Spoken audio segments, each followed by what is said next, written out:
我哋嚟到馬來西亞，我哋而家要食嘢先啦。好嘢，嗨，俾啲嘢你，多謝，吸一吸油先，仲有我哋吸一吸啲醬汁。咩嚟㗎？有冇聽過甲殼素啊？係蝦殼同蟹殼嘅纖維，幫我哋咧吸收完啲油分之後啦，你飲多啲水，然後就可以幫你排翻啲油分出體外㗎。同埋咧有一個係幫我哋平衡翻鈉嘅吸收，等我哋食完咁多醬汁咧都唔會口腫面腫。我呢個大致係店員推介嘅啫。佢啲配搭令到佢有爽脆加埋軟滑嘅效果，係因為佢汁呢個令到佢好爽脆。係嗰蘿蔔，熱咗嘅蘿蔔。好啦，我試下呢個係咩？番茄乾。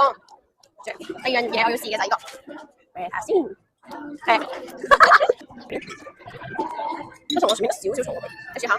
但係我中意食呢隻薯片啊，食到而家先覺得啱啱有雞辣，點啊？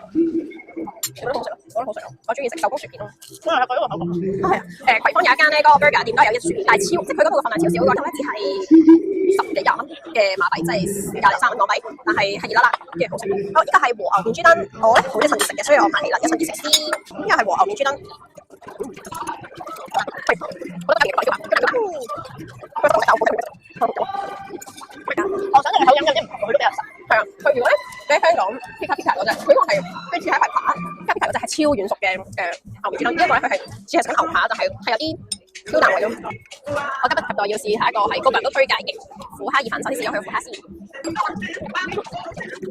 好彈牙嘅個蝦，怪唔得咁多人推介，可能我要試意粉啦。好味啊，超好食！我想話咧，意粉咧係煙韌嘅咯，即係佢唔係煮得太腍或者太硬嘅嗰隻咯，係真係超好食啊！仲要每一啖都掛晒汁嘅個蝦，我要攞先。好味啊，佢好抵喎，其實佢呢個。得諗下先，好飛曬嚟，定係50蚊左右，52蚊馬幣，52乘1.8啦，咁就係94蚊港幣，但係食到喺香港200幾300蚊嘅意粉質素，好味。佢呢個蒜味同平時啲蒜味有啲唔同，好夠蒜味咯，我只可以講。如果你問我啊，你哋下次嚟，我會推介一定要食嘅係帶子同埋個意粉質素嘅。炸嘅嘢咧就係前可以專炸嘢啦，我都係葱去嘅，但係有酸辣嘅最味。但係咧，我覺得唔係，但係個酸度嗰啲話好高。我覺得炸嘢咧我唔係好好，因為咧人哋好中意佢嗰種咧，佢係酥滑，係同埋佢係即係唔係淋曬出曬氣嗰種淋，佢係酥滑嘅，佢炸得好嘅其實，佢係炸得好嘅，我覺得幾好食嘅一個。但係牛面豬燈我諗我覺得我中意淋心嘅，我唔係好中意食個心嘅，因為薯片好食嘅，薯片食緊好多。我而家先見到啲油多到，好彩啱啱食咗油啫。唔係啊，同埋咧，好彩我食得多過你咁多啫。你真係好彩啦！睇唔睇到咧有幾多油，好好啊，但係好好食啊！啱啱我哋問咗職員咧，嗰個甜品好好食啊嘛。然後咧我就諗，嗱佢話好食啊嘛，如果依家甜品唔好食，我哋就執去食。